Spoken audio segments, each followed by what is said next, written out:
what are the white supremacists doing now? They're doing four basic things: racial showcasing, racial population tailoring, racial dislocation, and white sacrificing.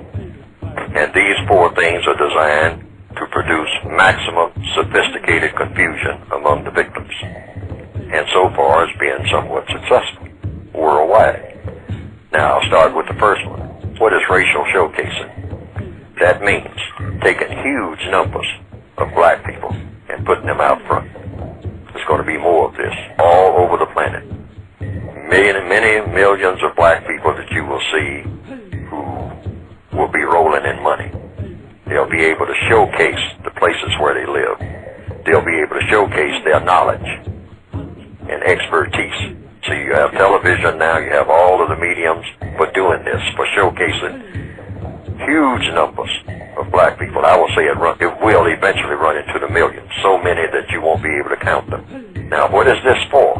This is for any black person that starts talking about racism in the future is going to be laughed at, because they're going to be able to showcase so many black people who are what you call quote-unquote successful, that it will seem that racism has been put out of business. But white supremacy is a world business, and like any other business, it works on profits and losses, which means percentages. You go into business, you expect a certain amount of loss. If you're in the grocery business, well, you might have a load of asparagus that is spoiled. But overall, you will make more profits than you have losses if you're going to stay in the business. Now, so the white supremacists know that the cost of doing the business of white supremacy is going up. They can no longer get away with Joe Louis and Lena Horne like they did years ago. They have to have many more black people who are going to be showcased. I made up this term just to explain it. You have to make up terms, because they won't make them up for you. So now that's the first phase, or one of the first elements in the maximum confusion. And so that black people won't be able to say, they'll say, well, you know, it must be something wrong with me that I'm down and out and don't have a biscuit to eat, because there are so many millions of black people who have so much, so it can't be race. But see, for the 4 or 5 million black people who will be showcased, there will be hundreds of millions worldwide who won't have a biscuit. That's the way the business operates in the future and will be. That's the way it seems to be going, according to what? The evidence, according to the logic.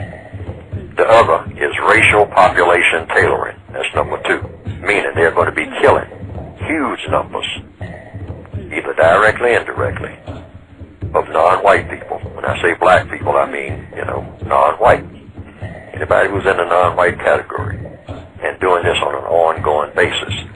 Not to try to kill them all, because when you're in the business of racism, you don't kill off the thing that you need in order to keep racism going. Your ego trip, which is what it's really all about. But you do tailor the population so you can keep them controlled. So you'll kill off a few million in the Congo, then a few years up the road, you'll kill off a few million in Nigeria, and a few years up the road, you'll kill off a few in Mexico, and on and on and on. And you will highly select the places where you do this. You'll have it all computerized, where you kill off huge numbers, or you have them, even better still, kill off each other, like you do in most of the cities in the northwestern part of the world, called the northwestern hemisphere. Having black people gun down each other, you know, non-white people, the brown people gunning down each other, gangs and all that other foolishness. See? And you kill them off, you know, and you just keep this going, and you egg it on, and you put things in place that will see to it that it just keeps going that way. It never stops, because that's the mentality of the people. And this is racial population tailoring. In other places where the people are reasonably sane, they don't have a tendency to kill off each other, then you do things like dry up the water, or poison the rivers, dump toxic waste. There's all kinds of ways to do that racial population tailoring. All right, then the other, number 3, is racial dislocation. Keep them moving. people who are forever on the move through eminent domain, urbanization, urban renewal, gentrification, or, here again, drying up the river. You build a dam 800 miles up, and the river seals off the water behind the dam. I mean, the dam is sealed off, the river is sealed off behind the dam. So that means that all the people down in the valley there, they don't get any water. They need water.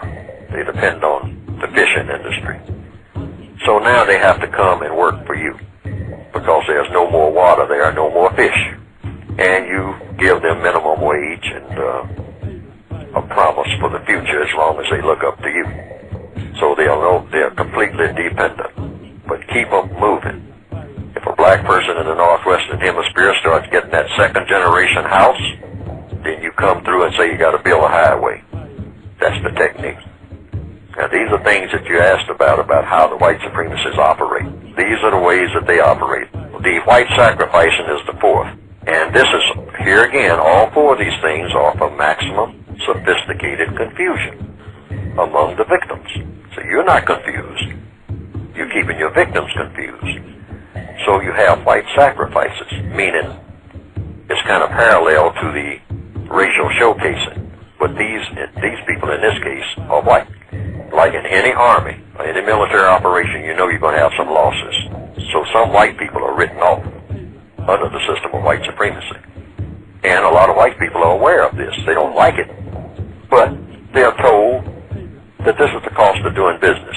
Just like a person who goes into the army and knows full well you might get killed.